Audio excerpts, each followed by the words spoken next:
So we talked at the beginning, the revenue is primarily made up of local property tax and state aid. So you take your total revenue limit authority, subtract out what is coming in the form of state equalization aid, and you end up with your revenue limit levy, so the local property tax share of the total revenues. So this chart, you'll notice that the top lines look very similar to that previous chart, but what I did here was I broke it into what is the source of the revenue. And so the lower portion, the darker portion, is the local property tax share, and the gray portion is the state equalization aid and high poverty aid share. And then the line represents what your blended average funding percentage is. So how much is aided by the state as a portion of your total revenue limit. So you've hovered in the 50 to 48% range, where state is reimbursing roughly 50%, 48% of the total revenue limit authority. Okay. Any questions so far?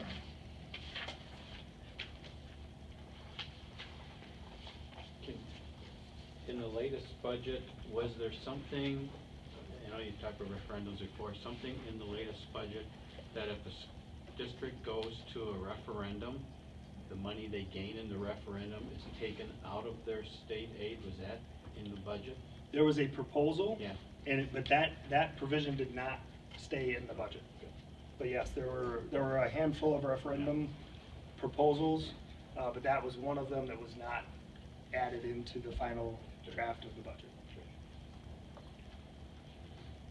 Were there multiple ones that passed, or wasn't there one in specific to the operating expenditures? Because some schools were just throwing stuff into that hopper and they weren't necessarily supposed to, or wasn't there one that was specific to that? The one provision that was so referendum specific, one of them that did make it into the budget and stayed was the ability for a school district to ask for a special election. So I have that later in the slides, but there's in the even years there's 4 opportunities: spring general, or spring primary, spring general, fall primary, fall general. And in odd number years, there's only a spring and a spring primary, spring general, and there's no opportunity in the fall of an odd year. So that provision basically said, look, a district needs to target one of those regularly scheduled election dates. So that stayed in. The various proposals to limit operational referendum and pull back state aid, and there was some provisions about penalizing Fund 46. So I mean there were a number of things. Those did not stay in their form. The other item that did stay in that I had referenced, the district being a low spending per pupil. Right now the district is right at like 9,200. I think it's 9,199. Mm-hmm. So there's a low revenue ceiling that was designed to address districts that were conservative at the beginning of 24 years ago, and acknowledge that because they were locked in lower, that they're potentially struggling more than districts that potentially are in the gray per pupil amount.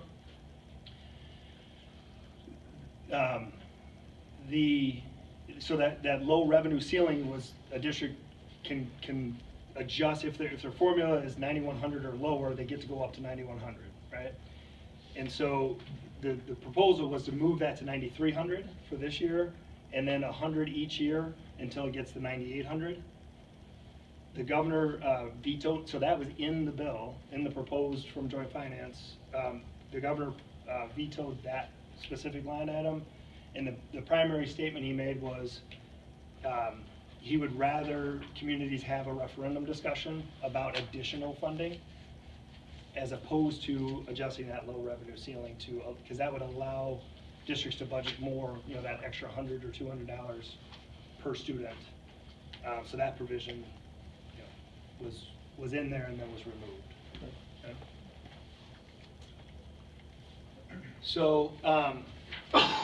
So as of Monday night, this chart is a little outdated, because what I had was 16-17, because I was showing you the latest actual data. But just so you understand, the three primary sources of your local property tax, it's that revenue limit tax levy, so that bottom half of the previous chart, which is the bulk of your levy. So for 16-17, that was 33.6 million. Referendum approved debt levy, as I mentioned, you authorize for a facility project an amount not to exceed to borrow. You lay out a borrowing plan to repay that debt over a period of time, up to 20 years. And this levy is it's a one-time exemption outside of the revenue limit. So 4.7 million in 16-17. And then there's community service levy, which is typically a very small amount relative to the rest of the budget, but it's designed for programs or activities or facility use that is community-wide as opposed to school district specific. So you add up these three and you end up with the total school levy. Oops. Sorry about that. Total school levy for 16-17 was 38.5 million. Okay? And what is it now, 18? Yeah, so as of Monday night, I think the board finalized their levy at 38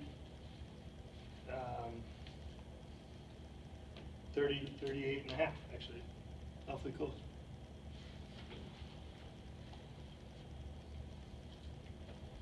So how that translates into your property tax, you take that 38 and a half that you need to collect on all taxable property values within the communities that the district serves. So as of 16-17, that was 4.4 billion. So 38 million divided by 4.4 billion and multiplied by each $1,000 worth of property, because our mill rate, our tax rates that we talk about are in an amount per thousand of property value. And so for 16-17, the total school district tax levy was $8.65 per $1,000. So if you own a $100,000 property, that's an $865 tax bill, or as a portion of your total property tax bill. Okay? Do all these numbers that you're saying for referendums, are they including interest that's Yes. paid over the life of the loan? Absolutely. And will the referendum that you guys offer, is that gonna say how much it's gonna be for the building, or is it going to be including all interest over the full course of the loan? So the question by law needs to be the amount you're borrowing, but in all of the communications that are talked about in the board meetings and community meetings and printed materials going out, includes an estimate of the interest cost.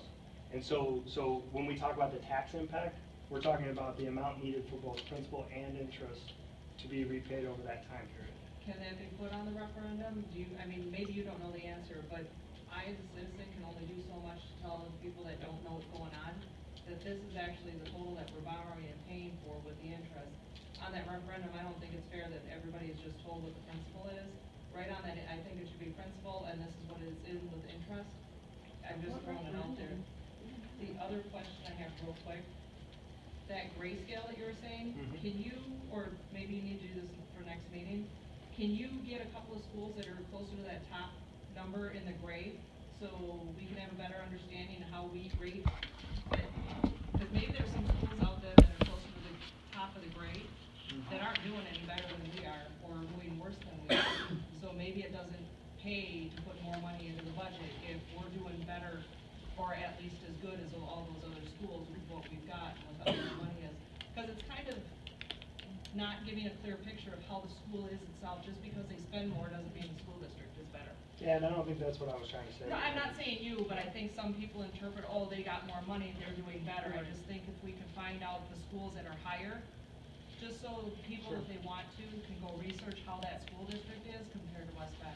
Sure, there are 422 school districts in the state, 367, I believe, there's some consolidation, so it might be 366, but K-12, and I have a listing of all of them, because that's how we generate these charts, so I can share all of them.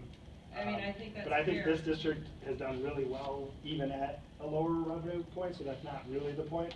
The point is that the common question when you go out to a referendum is, why didn't you save up for this? Like, why didn't you set dollars aside all along, knowing that Jackson's coming, or knowing that you needed high school improvements, or, you know? Right. So that's part of why this is here, and when I get to it, recent boards have actually begun doing that, carving out and setting aside dollars to build up some amount that you don't need to borrow.